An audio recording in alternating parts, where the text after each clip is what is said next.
Pendidikan Agama Kristen dan Budi Pekerti, kelas 8, bersama Ibu Christine Yeni Piri, Sarjana Teologi.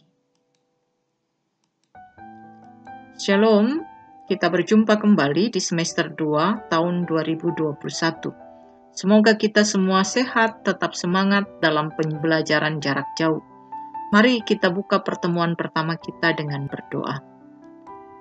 Kita ambil sikap berdoa. Ibu pimpin dengan doa. Allah Bapa di dalam Yesus Kristus, terima kasih hari ini kami akan memulai pelajaran pendidikan agama Kristen dan Budi Pekerti kelas 8 di semester 2. Tolonglah kami, berikan sukacita belajar, semangat belajar, sehingga dalam pertolongan Roh Kudus-Mu kami dapat memahami pelajaran hari ini dengan baik dan dapat menjadi ilmu juga iman bagi kami. Dalam nama Tuhan Yesus Kristus kami berdoa. Amin. Materi kita bab 8, setia beribadah, berdoa, dan membaca Alkitab. Mari kita lihat kompetensi dasar materi kita. Yang pertama adalah menghargai ibadah, doa, dan membaca Alkitab sebagai wujud hidup orang beriman. Dan yang kedua, bersikap setia dalam ibadah, doa, dan membaca Alkitab sebagai wujud hidup orang beriman. Yang ketiga, menerapkan kesetiaan dalam beribadah, berdoa, dan membaca Alkitab sebagai wujud hidup orang beriman. Keempat, melakukan kegiatan yang berkaitan dengan kesetiaan dalam beribadah, berdoa, dan membaca Alkitab sebagai wujud hidup orang beriman. Kita masuk ke tujuan pembelajaran. 1. Tujuan pembelajarannya adalah menulis doa permohonan supaya Allah membimbing siswa untuk hidup baik dan benar, serta mampu melaksanakan tugas dan kewajibannya di rumah dan di sekolah. Kedua, menjabarkan hal-hal penting yang tercakup dalam doa Bapa kami. Ketiga, menjelaskan pentingnya setia beribadah dan berdoa, serta membaca Alkitab sebagai wujud memelihara iman. Dan yang keempat terakhir, membuat janji untuk setia berdoa, beribadah, dan membaca Alkitab. Kita masuk ke poin pembahasan yang pertama, yaitu arti doa. Apa sih arti doa itu? Ya, kalian pasti sudah memahami ya. Arti doa menurut Kamus Besar Bahasa Indonesia adalah permohonan, harapan, permintaan, pujian kepada Tuhan. Doa juga adalah komunikasi kita dengan Tuhan. Dan doa, menurut Martin Luther, doa adalah nafas hidup orang percaya. Sehingga doa itu adalah kebutuhan bagi orang beriman. Tanpa doa, maka rohani kita, iman kita mati. Ibadah, doa, dan membaca Alkitab adalah 3 hal yang saling berkaitan. Satu paket yang tidak dapat dipisahkan. 3 hal ini adalah aktivitas Kristen untuk memelihara iman. Kita masuk poin yang kedua, arti ibadah. Ya, apa arti ibadah? Arti ibadah menurut Kamus Besar Bahasa Indonesia itu adalah perbuatan untuk menyatakan bakti kepada Allah yang didasari ketaatan mengerjakan perintahnya dan menjauhi larangannya.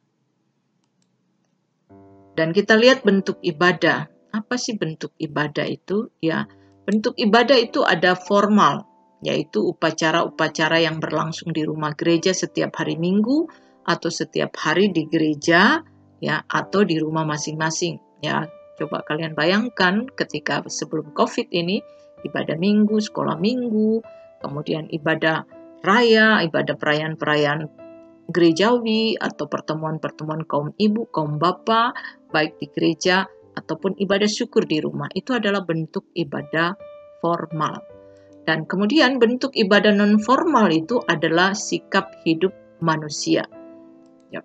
Kita lihat kata Nabi Amos ya, yang mau mengatakan tentang ibadah yang luar biasa di Israel, tetapi ternyata itu dibenci Tuhan.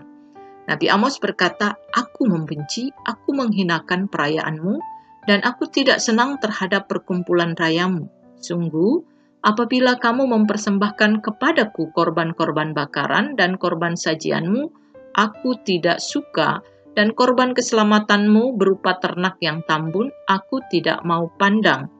Jauhkan daripadaku keramaian nyanyian-nyanyianmu, lagu gambusmu tidak mau aku dengar, tetapi biarlah keadilan bergulung-gulung seperti air, dan kebenaran seperti sungai yang selalu mengalir. Amos 5 ayat 21-24. Kemudian kita ke bagian poin yang ketiga, yaitu makna beribadah, berdoa, dan membaca Alkitab.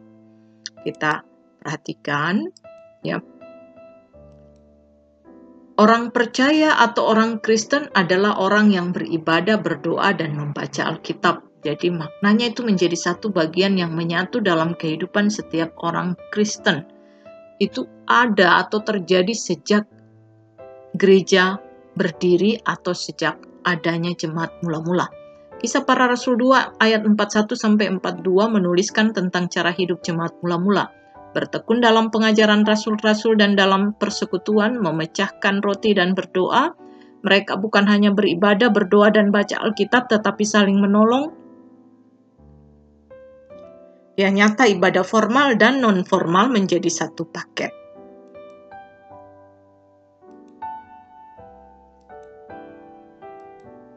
Yesus Kristus mengajarkan betapa pentingnya beribadah, berdoa, dan membaca Alkitab. Ya, Yesus mengajar doa Bapa Kami, ingat Matius 6 ayat 9-13. Silakan kalian mencatat di buku kalian doa Bapa Kami. Dan kemudian akan ada tugas kalian, apa saja isi doa Bapa Kami yang diajarkan oleh Tuhan Yesus kepada murid-muridnya, itu akan masuk di dalam tugas. Kita masuk pada poin yang keempat. Materi kita poin keempat, yaitu pentingnya beribadah, berdoa, dan membaca Alkitab bagi remaja SMP.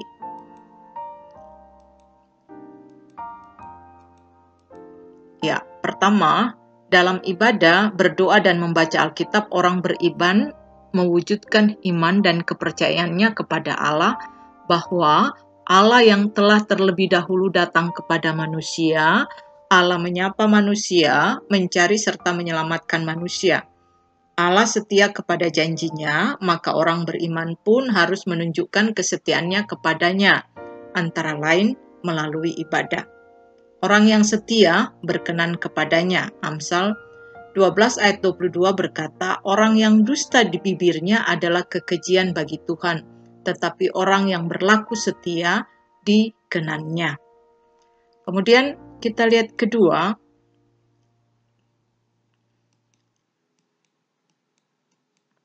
hal yang kedua, pentingnya beribadah, berdoa, dan membaca Alkitab bagi kita siswa SMP.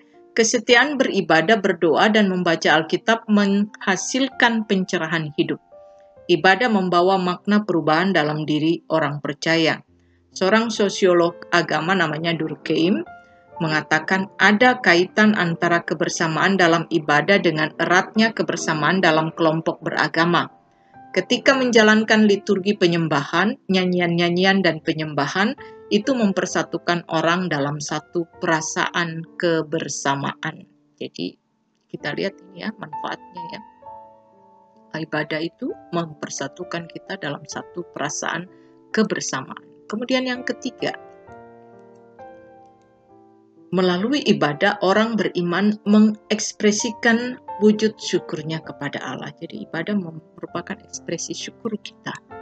Kemudian yang keempat, kesetiaan beribadah dapat menumbuhkan sikap sosial kepada orang lain. Jadi dalam ibadah kamu bertemu dengan berbagai orang dan berbagai latar belakang, semua melebur dalam doa, pujian, dan persembahan. Jadi membuat kita peka, peduli, ya, dan memahami satu dengan yang lain.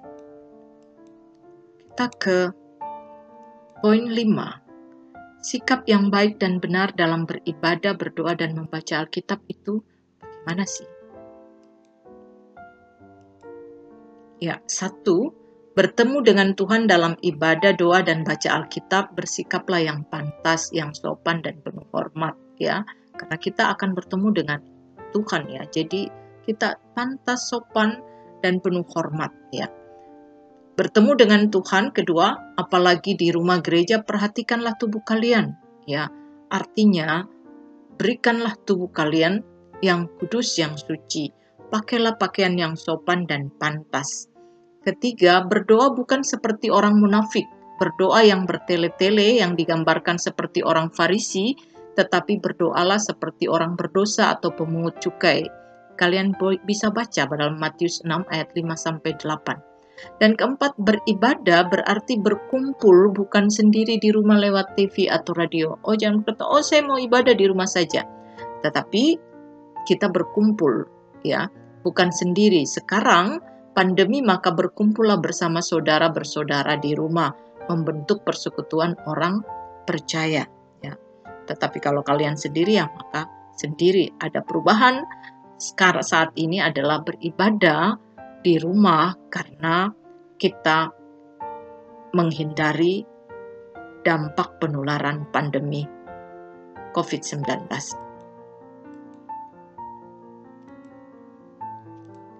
Kita masuk poin ke-6, apakah semua doa selalu dijawab sesuai permintaan? Kita perhatikan, ada 3 jawaban doa. Yang pertama, ya, Tuhan menjawab doa kita karena Tuhan menganggap itu sangat penting. Matius 6 ayat 8, Yesus menegaskan, karena Bapamu mengetahui apa yang kamu perlukan. Ya, jadi sangat penting maka dijawab.